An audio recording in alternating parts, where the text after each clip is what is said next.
മെസ്സിയും ടീമും വരുമെന്ന് നാഴികയ്ക്ക് 40 വട്ടവും ആവർത്തിക്കുന്നുണ്ട് കായിക മന്ത്രി. എന്നാൽ ഒക്ടോബറിലേക്ക് ഇനി 3 മാസം മാത്രമേ ബാക്കിയുള്ളൂ. ഏത് ഗ്രൗണ്ട് കളിക്കളമാകും? സ്പോൺസർമാരായ റിപ്പോർട്ടർ ബ്രോഡ്കാസ്റ്റിംഗ് കമ്പനിക്ക് 2 തവണ നോട്ടീസ് നൽകിയിട്ടും പക്ഷേ മറുപടിയില്ല. മെസ്സിയെ കൊണ്ടുവരുന്നത് സർക്കാരല്ല, സ്പോൺസറാണ്. സർക്കാരിൻ്റെ കയ്യിൽ പണമില്ല. പറഞ്ഞത് നമ്മുടെ കായിക മന്ത്രിയാണ്. ബൈസൈക്കിൾ കിക്കെടുത്ത് പന്ത് സ്പോൺസറുടെ വലയിലേക്ക് തട്ടിയിടുകയാണ് കായിക മന്ത്രി. കഴിഞ്ഞ വർഷം മുതൽ അർജന്റീന ടീമിന്റെ കേരള സന്ദർശനം കായിക മന്ത്രി പറയുന്നുണ്ട്. ഇന്ത്യയിൽ ഫുട്ബോളിൽ കൂടുതൽ ആവേശമുണ്ടാക്കുന്ന കാര്യങ്ങളാണ് അതൊക്കെ തന്നെ. ആ ഒരു പ്രോത്സാഹനം താഴെത്തട്ടിലേക്ക് വന്നാൽ നമ്മുടെ കുട്ടികൾക്ക് നല്ല രീതിയിൽ ഉപയോഗപ്പെടുത്താൻ പറ്റും. അതാണ് അർജന്റീന നമുക്ക് തന്നിട്ടുള്ള ഒരു ഓഫർ. കേരളത്തിലെ ആരാധക പിന്തുണയ്ക്ക് അർജന്റീന നന്ദി പറഞ്ഞിരുന്നത് ഓർമ്മയുണ്ടല്ലോ. പിന്നാലെ കായിക മന്ത്രി വി അബ്ദുറഹ്മാൻ അർജന്റീന ഫുട്ബോൾ അസോസിയേഷന് കത്തെഴുതി.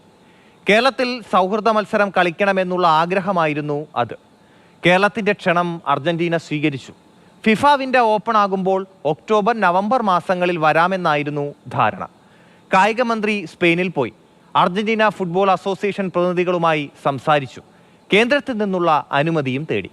മലയാളി ഫുട്ബോൾ പ്രേമികൾ സന്തോഷിച്ചു. സാമ്പത്തികമായിരുന്നു പിന്നെയുള്ള പ്രശ്നം.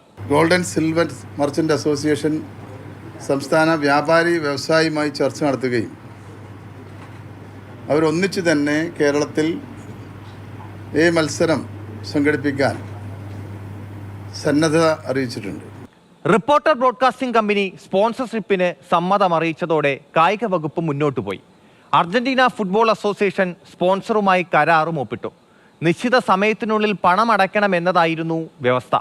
പക്ഷേ സ്പോൺസറായ റിപ്പോർട്ടർ ബ്രോഡ്കാസ്റ്റിംഗ് കമ്പനിക്ക് പണം സ്വരൂപിക്കാൻ കഴിഞ്ഞില്ല. സ്പോൺസറുടെ ഫൗൾ പ്ലേ തുടർന്നതോടെ കായിക വകുപ്പ് 2 തവണ നോട്ടീസ് അയച്ചു. പക്ഷേ റിപ്പോർട്ടർ ബ്രോഡ്കാസ്റ്റിംഗ് കമ്പനി മറുപടി നൽകിയില്ല. അർജന്റീന ടീമിന്റെ സൗഹൃദ മത്സരങ്ങളുടെ ഷെഡ്യൂൾ പുറത്തു വന്നതോടെ പ്രതീക്ഷകളകന്നു. ലാറ്റിൻ അമേരിക്കൻ ഫുട്ബോളിനെ നെഞ്ചേറ്റിയ സംസ്ഥാനത്തെ കാൽപന്ത് ആരാധകരെ മുഴുവൻ കടുത്ത നിരാശയിലാക്കിയിരിക്കുകയാണ് പുതിയ സംഭവ വികാസങ്ങൾ.